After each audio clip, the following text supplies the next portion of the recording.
wabarakatuh. Perkenalkan, nama saya Divan Renaldi Sarpratama. Saya berasal dari Prodi Ilmu Al-Quran dan Tafsir IAIN Kota Kediri. Langsung saja kami akan menyampaikan, mau bincang-bincang tentang apakah itu yang dimaksud dengan tafsir Nusantara. Tafsir Nusantara sangat identik ya dengan tafsir buatan asli orang Indonesia itu sendiri. Nah, yang pertama yang akan saya bahas, apakah yang dimaksud dengan tafsir tersebut sendiri? Yang dimaksud tafsir secara umum itu seperti apa sih? Yang pertama, tafsir secara etimologis itu disebut berasal dari kata bahasa Arab, yaitu fasara yufassiru tafsiran.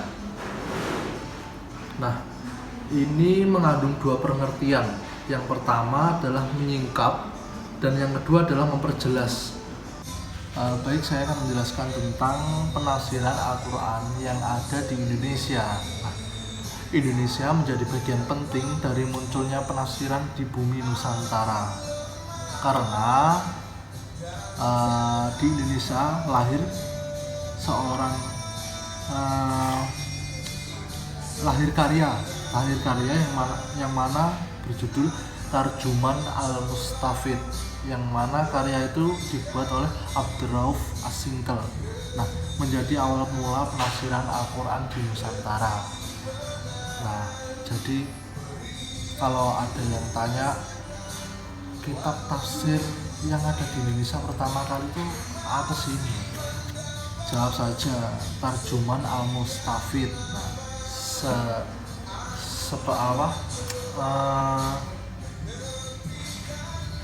referensi dari ini ya, dari jurnal tafsir Nusantara. Nah, membincang tafsir di Indonesia, kita akan menemukan karyanya yang menjadi rujukan awal yang khusus dan fokus dalam melakukan kajian yang mendalam terhadap tafsir Indonesia. Nah,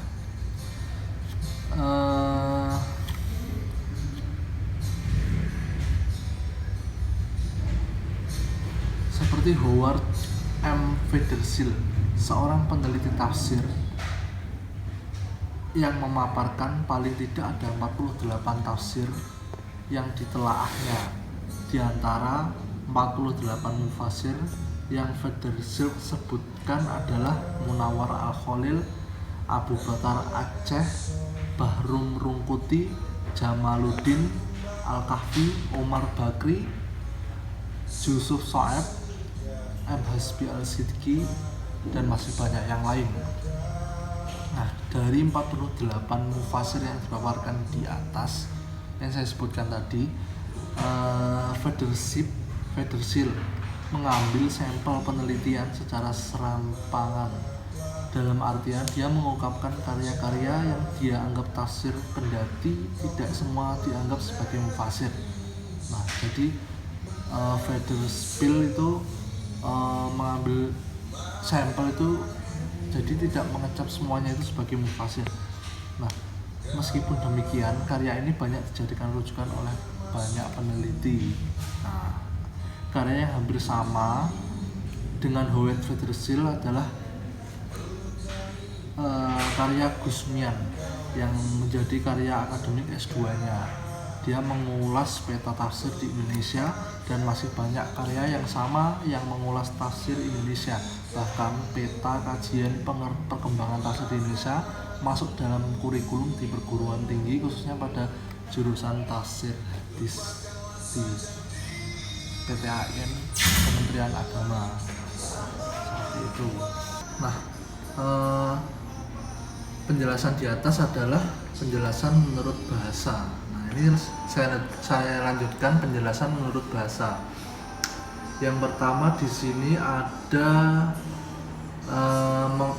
mengandung arti menyingkap dan mengungkap sesuatu yang sulit untuk dihadirkan pada makna yang mudah dipahami. Nah, tugas para mufassir itu seperti itu. Jadi menyingkap sesuatu yang sulit untuk jelaskan kepada masyarakat yang awam. Nah, dengan demikian secara etimologi tafsir berarti menjelaskan, menerangkan, menampakkan, dan menyibak dan merinci. Nah, lihat seperti tadi, tafsir berasal dari isim masdar dari wajan. Kata tafsir diambil dari bahasa Arab yaitu yang artinya menjelaskan. Nah, pengertian inilah yang dimaksud di dalam lisan Al-Arab dengan membuka sesuatu yang tertutup. Nah, tafsir juga disebut dengan membuka sesuatu yang tertutup. Nah, pengertian tafsir secara bahasa yang ditulis oleh Ibnu Mahdzur, membuka dan menjelaskan maksud yang sukar pada suatu lafaz. Pengertian ini yang diistilahkan oleh para ulama tafsir yang menjelaskan dan menerangkan. Nggak jauh dari pengertian yang tadi ya. Pengertian tafsir tersebut selalu kembali kepada membuka, menyingkap, menjelaskan, merinci. Nah, seperti itu tadi. Nah, saya selanjutnya, kalau tadi kan kita membahas tentang tafsir dalam perspektif bahasa. Nah, yang kedua, saya akan menjelaskan tafsir dalam pengertian istilah. Nah, tafsir adalah ilmu yang membahas tentang apa yang dimaksud oleh Allah dalam Al-Quran sepanjang kemampuan manusia. Nah, jadi secara perspektif bahasa, tafsir adalah ilmu yang membahas tentang apa yang dimaksud oleh Allah dalam Al-Quran. Nah, jadi tugas mufasir itu adalah menjelaskan tentang maksud-maksud Allah di dalam Al-Quran tersebut. Ya, sesuai dengan kadar kemampuan manusia sendiri. Nah, kalau kata tafsir dalam Al-Quran disebut dalam satu kali, hanya satu kali. Kalau tafsir pada Quran surat Al-Furqan ayat 33. Nah, sedangkan kata yang sering disepadankan dengan tafsir atau disejajarkan yaitu adalah kata takwil. Nah, di dalam Quran itu kata tafsir cuma ada satu kali, tetapi takwil itu ada disebut sebanyak 17 kali. Nah, Ibnu Abbas yang dinilai sebagai salah seorang sahabat Nabi yang paling mengetahui maksud firman-firman Allah. Nah, Ibnu Abbas itu yang paling tahu maksud apa itu dari firman-firman Allah. Nah, menyatakan bahwa tafsir terdiri dari 4 bagian. Yang pertama, yang dapat dimengerti secara umum oleh orang-orang Arab berdasarkan pengetahuan bahasa orang Arab sendiri. Nah, yang kedua, yang tidak ada alasan bagi seseorang untuk tidak mengetahuinya.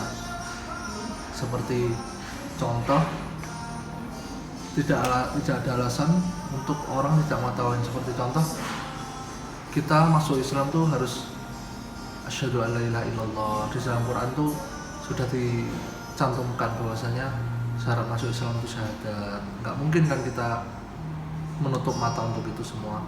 Nah, yang ketiga, yang tidak diketahui kecuali oleh ulama. Dan yang keempat, yang tidak diketahui kecuali oleh Allah. Seperti halnya singkatan-singkatan pada Al-Quran seperti Nun, Alif Lam Mim. Nah, seperti itu hanyalah Allah yang tahu arti-arti tersebut.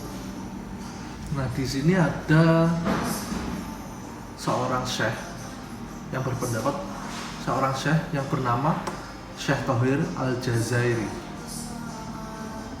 Dalam kitabnya At-Taujih menyatakan bahwa tafsir pada hakikatnya ialah menerangkan maksud yang sukar dipahami oleh pendengar dengan uraian yang lebih memperjelas pada maksud baginya, baik dengan mengemukakan sinonimnya maupun persamaannya, seperti itu. Dan mengungkapkan kisah-kisahnya, kisah-kisah turunnya ayat itu seperti apa. Bisa dibilang tafsir hasilnya nanti akan diceritakan tentang asbabun nuzulnya. Nah, yang kedua ada pendapat oleh Syekh Al-Zarkashi menjelaskan tafsir ialah ilmu pembahasan. Nah, tafsir itu berisi tentang banyak pembahasan di dalam Quran. Nah, yang mana mengkaji tentang pemahaman kitabullah yang diturunkan kepada Nabi Muhammad SAW, menerangkan makna-maknanya, mengeluarkan hukum-hukum dikandungnya, dan serta ilmu-ilmu yang ada di dalamnya. Nah, jadi menurut Syekh Al-Zarkashi ini, tafsir itu bukan hanya menjelaskan, tetapi mengungkap, menyingkap hukum-hukum yang ada di dalam Al-Quran tersebut. Nah, seperti itu. Ada dua pendapat ulama yang mana sepertinya tuh sama, tetapi yang beda ada di yang satu tidak menyingkap, yang satu itu menyingkap hukum, harus menyingkap hukum, seperti tafsir ayat-ayat Al-Hikam. Yang kedua, poin kedua yang akan saya jelaskan adalah model-model penafsiran. Bagaimana sih metode penafsiran itu? Nah, yang pertama ada metode tahlili. Tahlili itu adalah menjadi lepas atau terurai. Jadi seperti hanya kita menafsir sebuah ayat, tetapi dengan metode tahlili kita akan mengurai ayat-ayat tersebut.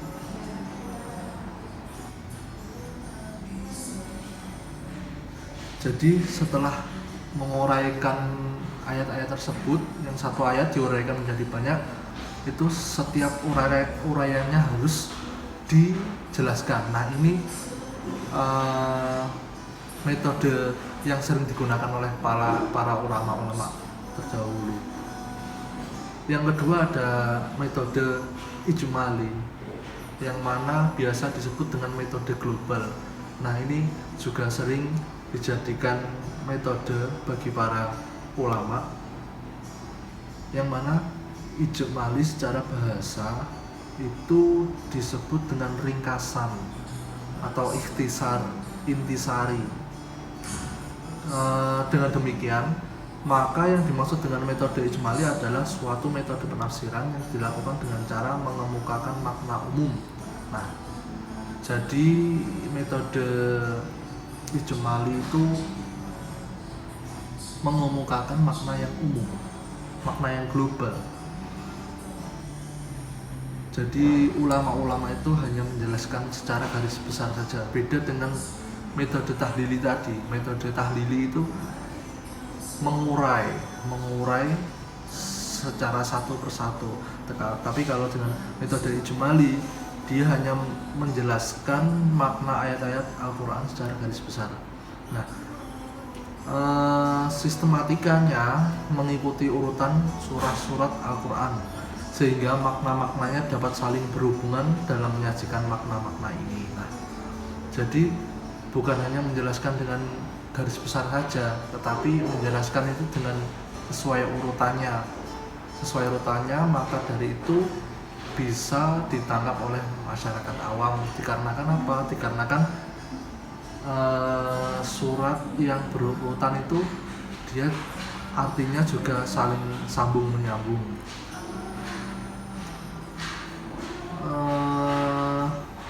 Dan juga ijmali harus disertai dengan menyajikan asbabun nuzul. Yang mana asbabun nuzul itu peristiwa yang menyebabkan ayat itu turun itu kenapa.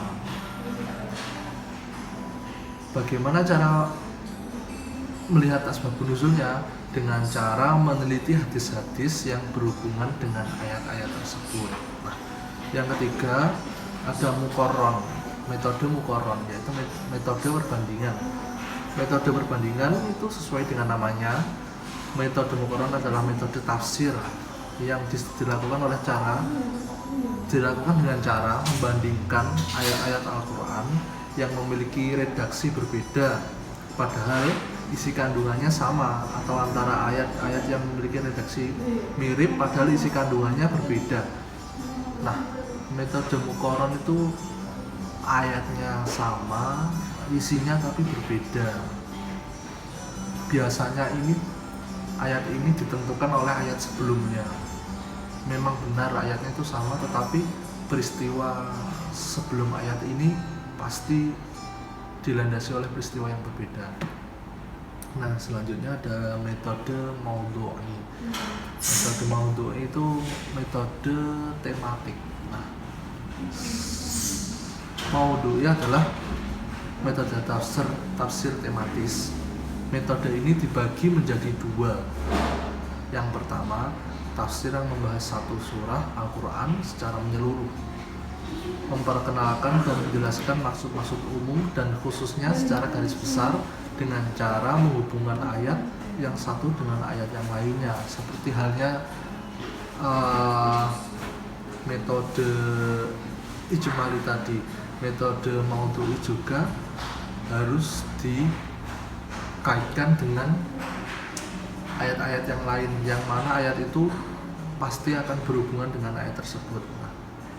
Yang kedua adalah tafsir yang menghimpun dan menyusun ayat-ayat Al-Quran yang memiliki kesamaan arah dan tema. Nah, seperti yang saya sebutkan tadi, harus ada korelasi dengan ayat satu dengan ayat yang lain.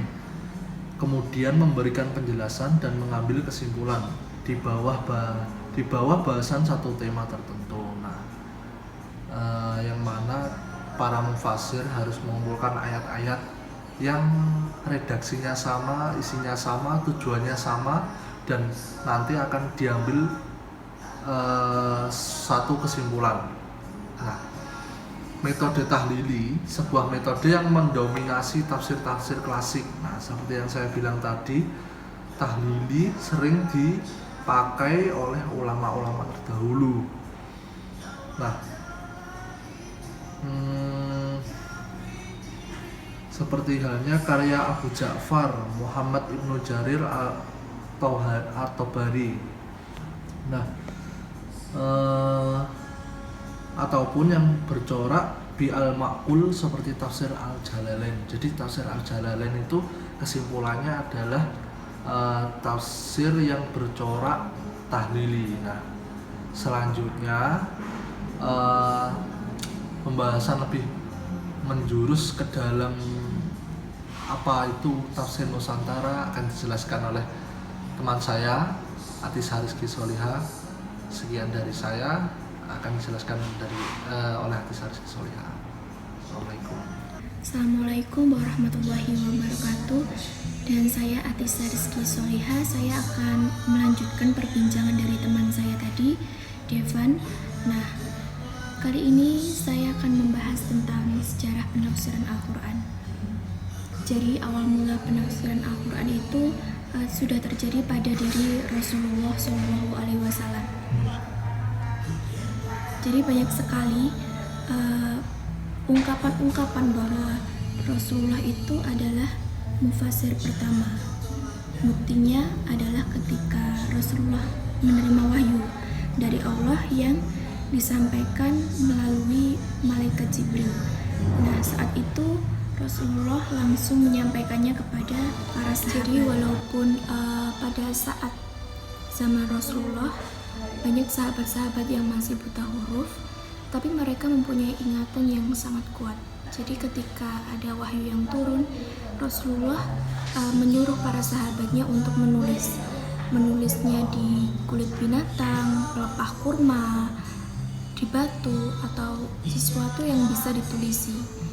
Jadi mereka diminta untuk menuliskan ayat Al-Quran itu di batu atau pelepah kurma. Jadi Nabi mengadakan peraturan bahwa sesuatu yang dikatakan Nabi selain Al-Quran itu tidak boleh ditulis, karena ditakutkan bahwa nanti tulisan-tulisan Al-Quran itu akan tercampur dengan hadis Nabi.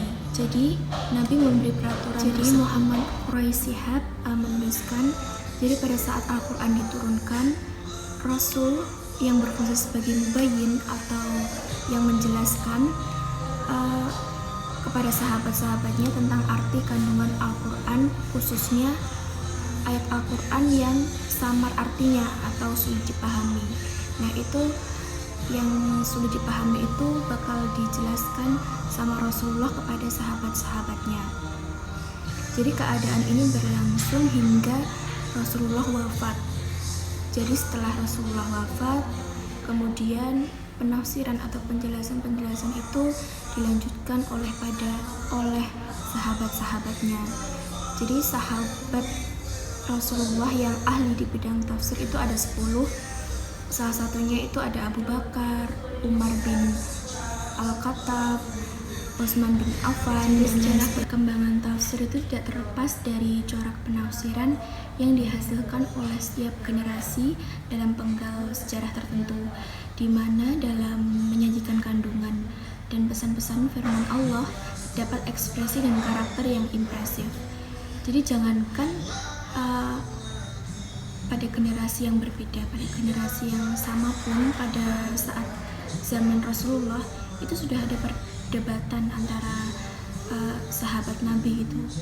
Ada perdebatan, perselisihan pendapat Al-Quran. Dalam kenyataan sejarahnya, pemahaman dan penafsiran terhadap Al-Quran memiliki kecenderungan dan corak yang berbeda-beda dari satu generasi ke generasi berikutnya, antara satu kelompok dengan kelompok yang lainnya.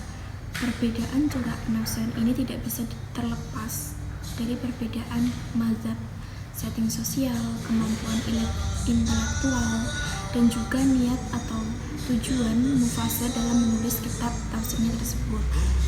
Jadi di sisi lain, keragaman penafsiran yang dihasilkan tiap generasi juga merupakan gambaran konsekuensi logis dari keyakinan bahwa Al-Quran sebagai kitab suci diturunkan yang paling akhir dan mampu berdialog dengan generasi yang datang. Jadi Al-Quran itu tidak bisa kalah dengan zaman. Jadi Al-Quran bisa berdialog dengan generasi yang datang di kemudian. Ajaran dan semangat yang dibawanya bersifat universal, rasional, dan necessary. Jadi gabungan dari 3 sumber itu yaitu penafsiran Rasulullah, penafsiran sahabat-sahabat, serta penafsiran tabi'in dikelompokkan menjadi satu kelompok yang dinamai tafsir bi al-matsur. Dan masa ini dapat dijadikan periode pertama dan perkembangan tafsir. Berlakunya periode pertama tersebut dengan berakhirnya masa tabi'in sekitar 150 Hijriah merupakan periode kedua dari sejarah perkembangan tafsir.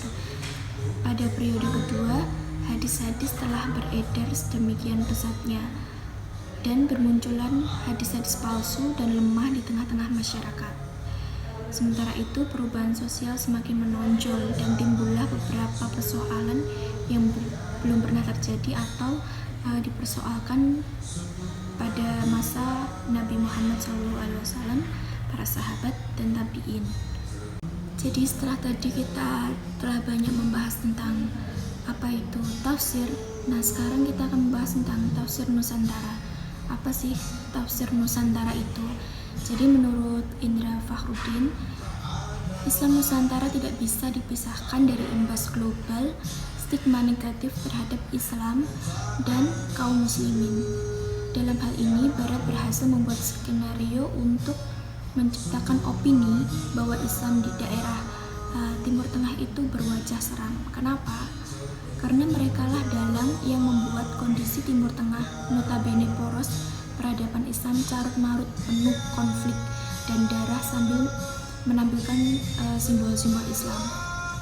Jadi simbol-simbol Islam inilah yang dilemparkan ke publik sehingga masyarakat dunia menangkap Islam Timur Tengah itu dengan tidak ramah, tidak santun, tidak sopan, dan tidak toleran. Di sisi lain, menggambarkan Nusantara Barat itu dengan tradisi yang lebih toleran, moderat, dan tidak radikal. Terima kasih, mungkin itu sedikit dari saya. Wassalamualaikum warahmatullahi wabarakatuh.